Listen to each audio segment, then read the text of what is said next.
ہے گائز السلام علیکم، اٹس می محمد آفاق خان۔ جو باتیں میں آپ سے بھی کہنے لگا ہوں، جو انفارمیشن معلومات میں آپ کو سیریا کے حوالے سے دینے لگا ہوں، اگر یہی باتیں آج سے کوئی 7 یا 8 دن پہلے کرتا تو شاید کوئی یقین نہیں کرتا۔ جیسا کہ فریڈم فائٹرز نے الیپو پر کنٹرول حاصل کیا اور بشار الاسد کی حکومت کا کنٹرول وہاں سے الیپو سے چلا گیا تو کسی کو یقین نہیں آ رہا تھا، اور بشار الاسد کی حکومت کو ایسا لگ رہا تھا کہ جیسے روس آ جائے گا اور ایران آ جائے گا اور یہ جو تھوڑا سا معاملہ ہے یہ ختم ہو جائے گا۔ لیکن اس کے برعکس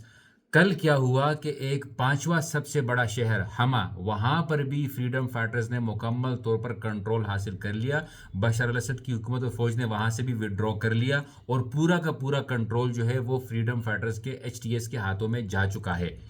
اب اس وقت وہاں کی ایسی سچویشن ہے کہ روس بھی اتنا انٹرسٹ نہیں لے رہا، بشار الاسد کی حکومت اس کو دیکھ رہی ہے کہ شاید یہ لوگ آ جائیں، لیکن اس طریقے سے رسپانس HTS کی طرف نہیں کیا جا رہا جس طریقے سے بشار الاسد ایکسپیکٹ کر رہے تھے۔ اب آگے جو بڑا مرحلہ ہے وہ یہ ہے کہ کہا جا رہا ہے، مختلف جو وار مانیٹرز ہیں یا آرٹیکلز کے مطابق جو ہے وہ یہ کہا جا رہا ہے کہ حمس کی جانب بھی HTS بڑھ رہی ہے۔ اگر حمس کو قبضہ کر لیا، اگر حمس ان کے قبضے میں آ گیا، اس کے بعد صرف اور صرف ڈماسکس رہ جائے گا جو کہ آلریڈی خطرے میں ہے۔ تو آپ اندازہ لگائیں کہ اس وقت سیریا کی جو سچویشن ہے وہ کسی نے ایکسپیکٹ نہیں کی تھی کہ اس طریقے سے ہو جائے گا، اس طریقے سے آرگنائزڈ طریقے سے ان کے اوپر بشار الاسد کی حکومت کو صرف 6 یا 7 یا 8 دنوں کے اندر اندر اتنا کمزور کر دیا جائے گا کہ اب ان کے پاس 2 راستے ہیں، یا تو بشار الاسد کی جو حکومت ہے وہ وہاں سے کہیں پناہ لے لے یا پھر وہ بیٹھ کر مذاکرات کریں۔ اب مذاکرات میں بھی کچھ اس طریقے سے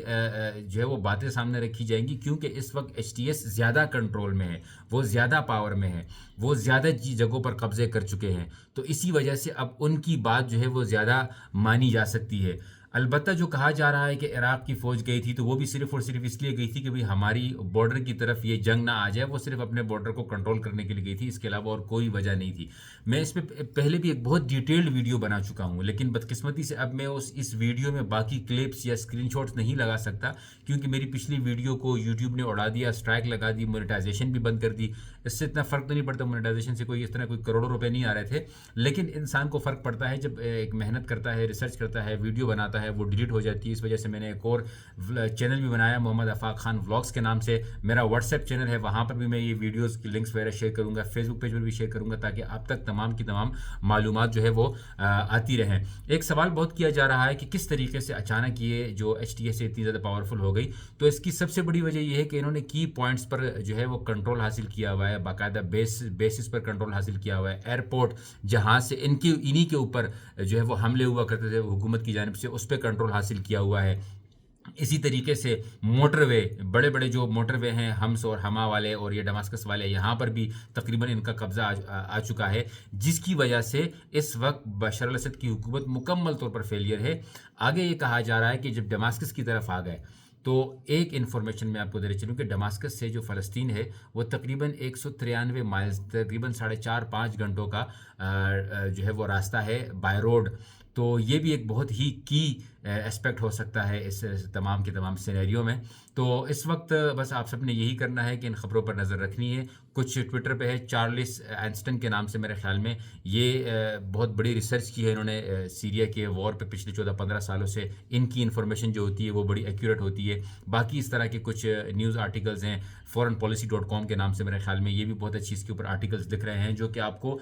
پل پل کی خبر وہاں سے آ رہی ہوتی ہے، اور بہت سارا جو پروپیگنڈا ہے اس کو یہ خود بھی بے نقاب کر رہے ہیں۔ تو جہاں تک سیریا میں شیعہ ڈومیننٹ علاقوں کی بات ہے، وہاں پر بھی ان کا قبضہ ہے، اور ایک عجیب بات یہ ہے کہ چاہے وہ شیعہ ہو، ارمینین ہو، عیسائی ہوں، سب کو اپنی طرف جو ہے وہ آہستہ آہستہ HTS نے عفو کے طور پہ، معافی کے طور پہ جو اعلان کیا ہے، تو بہت سارے وہاں کی جو صورتحال ہے وہ امن و امان کی ہے۔ تو ابھی دیکھتے ہیں کہ آگے کیا ہوتا ہے، جیسے ہی کوئی آگے اپڈیٹ آتی ہے تو انشاءاللہ I will definitely update you۔ جزاکم اللہ خیرا، السلام علیکم ورحمۃ اللہ۔